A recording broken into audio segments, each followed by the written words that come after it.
Hi friends, welcome to easy cooking. నేను ఈరోజు మీ అందరికీ పప్పు నానబెట్టే పని లేకుండా డైట్ చేసే వాళ్ళకు కూడా యూజ్ అయ్యేలాగా హెల్తీ దోశలు ఇన్స్టెంట్గా ఎలా ప్రిపేర్ చేసుకోవాలో చూపించబోతున్నాను. వీడియోని ఎక్కడ స్కిప్ చేయకుండా లాస్ట్ వరకు చూడండి. దానికోసం ముందుగా ఒక మిక్సింగ్ బౌల్ తీసుకొని దానిలోకి 1 కప్పు పొడి బియ్యం పిండిని యాడ్ చేసుకోండి. చూసారు కదా, పొడి బియ్యం పిండి యాడ్ చేసిన తర్వాత అదే కప్పుతో 1/2 కప్పు వరకు సూజీ ఉంటుంది కదా, బొంబాయి రవ్వని యాడ్ చేసుకోండి. అలాగే ఏ కప్పుతో తీసుకున్నామో ఆ కప్పుతో 1/2 కప్పు పెరుగుని యాడ్ చేసుకోండి. తర్వాత రుచికి సరిపడా సాల్ట్ని వేసుకోవాలి. కొలతలు అనేవి మొత్తం డిస్క్రిప్షన్లో కూడా ఇస్తానండి, ఏమైనా డౌట్ ఉంటే ఒకసారి చెక్ చేసుకోండి. సాల్ట్ కూడా వేసిన తర్వాత ఈ పిండిని బాగా మిక్స్ చేసుకోవాలి. ఒకసారి కలుపుకున్న తర్వాత వాటర్ వేసుకుంటూ కొంచెం నేను చూపించే కన్సిస్టెన్సీలోకి కలుపుకోవాలి.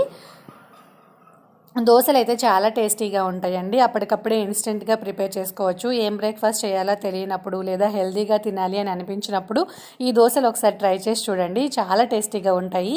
ఈ దోశల్ని కొబ్బరి చట్నీతో తింటే మాత్రం అదిరిపోతుంది టేస్ట్ అయితే. కొబ్బరి చట్నీ అయినా అల్లం చట్నీ అయినా ఏదైనా బాగుంటుంది.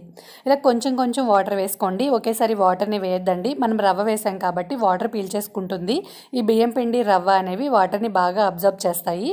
లమ్స్ ఏమీ లేకుండా మనం కొంచెం వాటర్ని యాడ్ చేసుకుంటూ చక్కగా ఇడ్లీ బ్యాటర్ ఎలా ప్రిపేర్ చేస్తామో అలా ఆ కన్సిస్టెన్సీలో ప్రిపేర్ చేసుకోవాలి. చూడండి, నేను వీడియోలో చూపిస్తున్నాను కదా, ఈ కన్సిస్టెన్సీలో ఉండాలన్నమాట.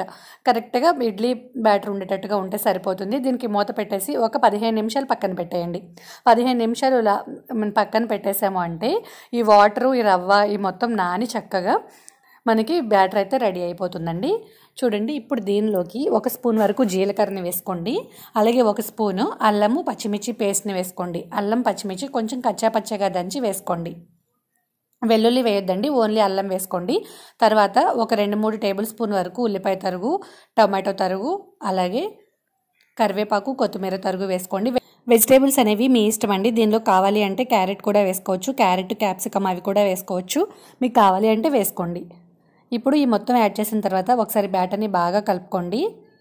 మొత్తం అంతా మిక్స్ అయిన తర్వాత చివరిగా ఒక చిటికెడు వంట సోడాని వేసుకోండి. మనం ఇన్స్టెంట్గా ప్రిపేర్ చేస్తున్నాం కాబట్టి దోశలు చక్కగా రావాలి అంటే వంట సోడా వేసుకోవాలండి. మీకు వంట సోడా అంత హెల్దీ కాదు, వేయొద్దు అనుకుంటే మాత్రం స్కిప్ చేయొచ్చు. అయినా సరే దోశలు బాగానే వస్తాయి, అస్సలు పెనానికైతే అతుక్కోవు. చూడండి, బ్యాటర్ అయితే ఈ కన్సిస్టెన్సీలో ఉండాలన్నమాట. ఇంకా వాటర్ ఏమీ వేయొద్దు. ఒకవేళ మీకు మరీ గట్టిగా ఉంటే కొంచెం వాటర్ని వేసుకోండి.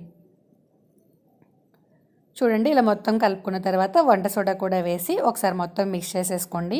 వంట సోడా వేసిన తర్వాత ఇంకా నానబెట్టాల్సిన అవసరం ఏమీ లేదండి, పక్కన పెట్టేసుకొని ఇప్పుడు స్టవ్ మీద ప్యాన్ పెట్టుకొని కొంచెం ఆయిల్ వేసుకోండి. ప్యాన్ బాగా హీట్ అయిన తర్వాత ఆయిల్ వేసుకొని దీనిలో చిన్నగా వేసుకోండి ఈ దోశలు. మరి మన మామూలు దోశలాగా పెద్దగా వేసుకోవద్దండి, చిన్న ఊతప్పల్లాగా వేసుకుంటే బాగుంటాయి చూడడానికి, తినడానికి కూడా. ఇక్కడ నేను వేరే ఇంట్లో చేస్తున్నానండి, అందుకని లైటింగ్ అంతగా లేదు. దోశ వేసేటప్పుడు కొంచెం లైటింగ్ కనిపించట్లేదు, అడ్జస్ట్ చేసుకోండి.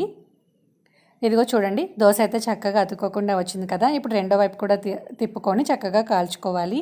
మంచి కలర్ వస్తుందండి, ఎర్రగా ఉంటాయి దోశలు. ఇదిగోండి, చూసారు కదా ఎలా ఉందో.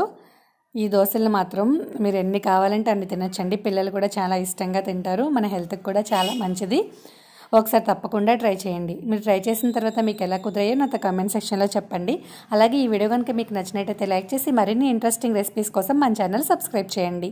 Thanks for watching.